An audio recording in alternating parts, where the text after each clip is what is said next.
Assalamualaikum warahmatullahi wabarakatuh. Pendidik adalah gerbang utama untuk kemajuan bangsa.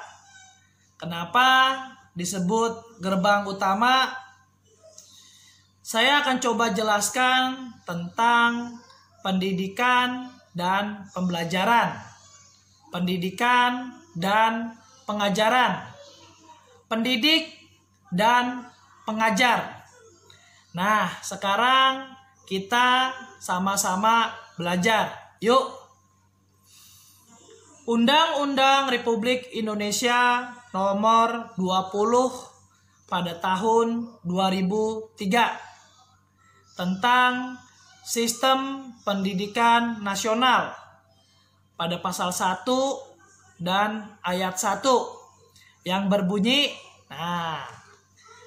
pendidikan adalah usaha sadar dan terencana untuk mewujudkan suasana belajar dan proses pembelajaran agar peserta didik secara aktif mengembangkan potensi dirinya untuk memiliki kekuatan spiritual keagamaan, pengendalian diri, kepribadian, kecerdasan, akhlak yang mulia, serta keterampilan yang diperlukan dirinya, masyarakat, bangsa, dan negara. Jadi intinya pendidikan itu adalah usaha sadar dan terencana untuk peserta didik agar bisa mengembangkan potensi yang ada di dalam dirinya agar mempunyai kekuatan spiritual keagamaan, kepribadian, kecerdasan, dan lain-lain yang diperlukan untuk dirinya, masyarakat, dan bangsa ini. Hakikat pendidikan. Apa itu hakikat pendidikan? Hakikat pendidikan yaitu suatu tindakan atau pengalaman yang mempunyai pengaruh yang berhubungan dengan pertumbuhan dan perkembangan pikiran, watak, atau kemampuan fisik individualnya. Artinya apa? Artinya dalam pendidikan yaitu suatu proses yang menuntun pencerahan umat manusia.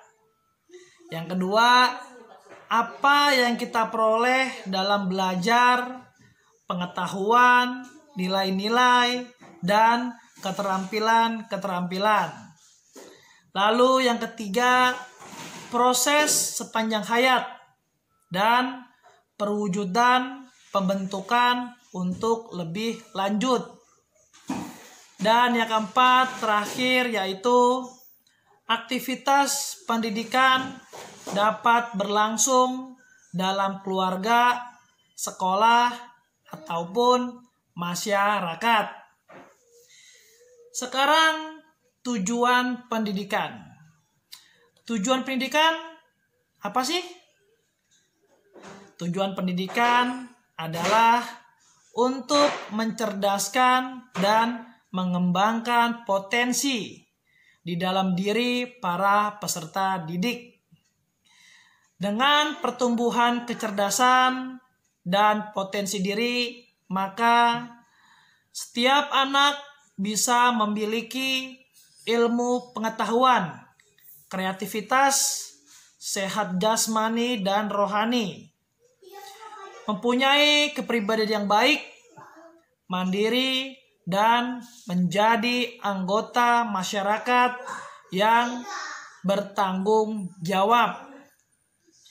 Pada intinya, tujuan pendidikan itu tidak ada kata akhir dalam pendidikan. Sempat ada pepatah, mungkin kalian dengar, belajarlah sampai akhir hayat. Sedangkan metode pendidikan yaitu mengutamakan metode pemecahan masalah, penyelidikan, ataupun penemuan. Adapun peranan pendidik adalah memimpin dan membimbing peserta didik dapat belajar tanpa ikut campur terhadap minat dan kebutuhan siswa. Jadi, pendidik tugasnya hanya memimpin dan membimbing, tidak perlu ikut campur untuk minat peserta didik. Manfaatnya adalah 1. Membentuk pribadi yang beriman dan bertakwa kepada Tuhan Yang Maha Esa. Yang kedua, membentuk tenaga pembangunan yang ahli dan juga terampil. Yang ketiga, melestarikan nilai-nilai yang dijunjung tinggi oleh masyarakat, bangsa, dan negara. Lalu yang keempat, mengembangkan nilai-nilai yang baru. Yang terakhir, kelima, adalah jembatan masa lampau, masa kini, dan masa depan. Pendidikan merupakan proses holistik. Apa itu? Nah, di sini saya jelaskan, guru adalah pendidik yang tidak hanya bertugas menyampaikan bahan-bahan di dalam kelas, tetapi guru juga membentuk sikap dan perilaku peserta didik agar sesuai dengan ilmu pengetahuan yang mereka pelajari. Tindakan guru di luar kelas ataupun di luar sekolah akan berpengaruh positif atau negatif terhadap proses pembentukan sikap dan perilaku siswa. Hanya dengan menyaksikan perbuatan kita atau hanya mendengar informasi saja, itulah beratnya guru menjadi pendidik yang harus tetap konsisten dalam kebaikan di sepanjang waktu, dalam semua konteks kehidupan, di semua tempat, dan sepanjang hayat. Maka sebagai guru itu akan melekat ada di dalam diri kita, mau di dalam kelas, di sekolah, ataupun di luar sekolah. Pasti akan dipanggil Pak Guru atau Ibu Guru. Pendidikan dan pembelajaran. Dua istilah ini memiliki konteks yang berbeda, tetapi mempunyai lingkup dan pekerjaan yang sama. Pendidikan memberikan penekanan pada perubahan dan transformasi. Tapi perubahan akan terjadi jika didukung oleh pengetahuan dan pemahaman terhadap pengetahuan yang baru. Adapun pemahaman akan pengetahuan yang baru didapat melalui pembelajaran di sekolah, di dalam kelas, melalui interaksi siswa dengan sumber belajar. Sementara perubahan dan transformasi akan terjadi setelah adanya proses pemahaman. Dengan demikian, pendidikan akan berhasil jika didukung oleh proses pembelajaran yang baik, salah satunya interaksi siswa dengan sumber belajar. Apakah guru, buku, atau teman-teman siswa di dalam kelas.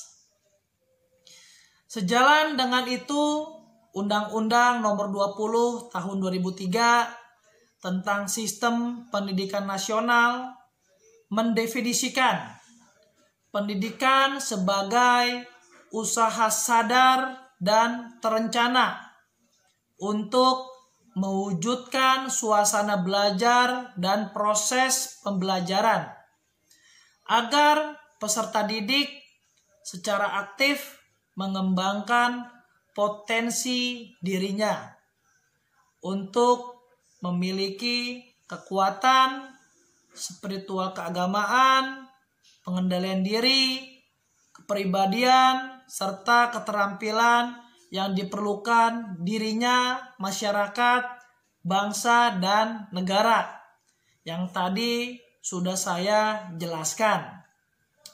Sedangkan pembelajaran adalah proses interaksi peserta didik dengan pendidik dan sumber belajar pada suatu lingkungan belajar mengajar. Persamaan pendidikan dan pembelajaran yaitu ada dua. Yang pertama adalah sama-sama proses utama dalam rangka meningkatkan kualitas sumber daya manusia dalam keseluruhan proses pendidikan di sekolah, baik pembelajaran maupun pengajaran merupakan aktivitas yang paling utama. Yang kedua adalah menggunakan guru sebagai pelaku, transfer dan pembimbing. Peran yang dimiliki oleh seorang guru dalam tahap ini adalah sebagai fasilitator. Dengan kata lain, ialah sebagai pelaku dalam mentransferkan pengetahuan sekaligus sebagai pembimbing. Pendidikan dan pengajaran. Istilah ini sangat populer digunakan di lembaga-lembaga pendidikan, terutama di lembaga pendidikan tinggi, yang mempersiapkan tenaga guru untuk mengajar pada jenjang sekolah dasar sampai menengah ke atas, atau menjadi guru program pendidikan prasekolah, pendidikan luar biasa, dan berbagai program pendidikan non-formal serta informal. Kedua istilah ini digunakan untuk sebuah konteks pekerjaan yang sama dan secara pragmatis difahami sama. Seperti seorang guru akan tetap dipanggil guru walaupun sedang belanja di pasar ataupun di swalayan.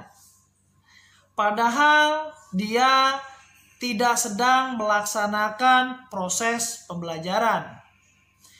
Tapi secara konsepsional pendidikan itu berlangsung di semua waktu, semua konteks pekerjaan, dan semua tempat, serta berlangsung sepanjang kehidupan. Pendidik dan pengajar. Undang-Undang Nomor 14 Tahun 2005 menjelaskan bahwa guru adalah pendidik profesional dengan tugas utama yaitu mendidik, mengajar, membimbing, mengarahkan, melatih, menilai, dan mengevaluasi peserta didik pada pendidikan anak usia dini. Jalur pendidikan formal, pendidikan dasar, dan pendidikan menengah.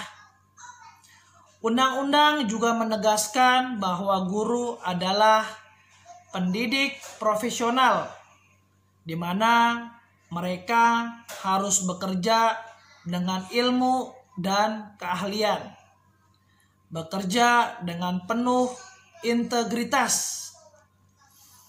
Oleh sebab itu, dalam regulasi ditegaskan bahwa tugas utama guru adalah mendidik, yakni memberikan arah pada idealitas, memberi contoh pada siswa, memberikan layanan kapan saja, dan siap memberikan bimbingan dan arahan pada anak-anak didiknya di semua waktu. Di samping itu, mereka juga bertugas sebagai pengajar dengan mentransformasikan ilmu, teknologi, dan keterampilan agar muridnya bisa masuk di pasar kerja atau bahkan berwirausaha, dan anak didiknya bisa menjadi sukses. Profesi guru merupakan bidang pekerjaan yang khusus dilaksanakan berdasarkan prinsip. Prinsip yang pertama adalah memiliki bakat, minat, panggilan jiwa, dan idealisme. Prinsip yang kedua yaitu memiliki komitmen untuk meningkatkan mutu pendidikan, keimanan, ketakwaan, dan akhlak yang mulia. Yang ketiga, memiliki kualifikasi akademik dan latar belakang pendidikan sesuai dengan bidang tugasnya.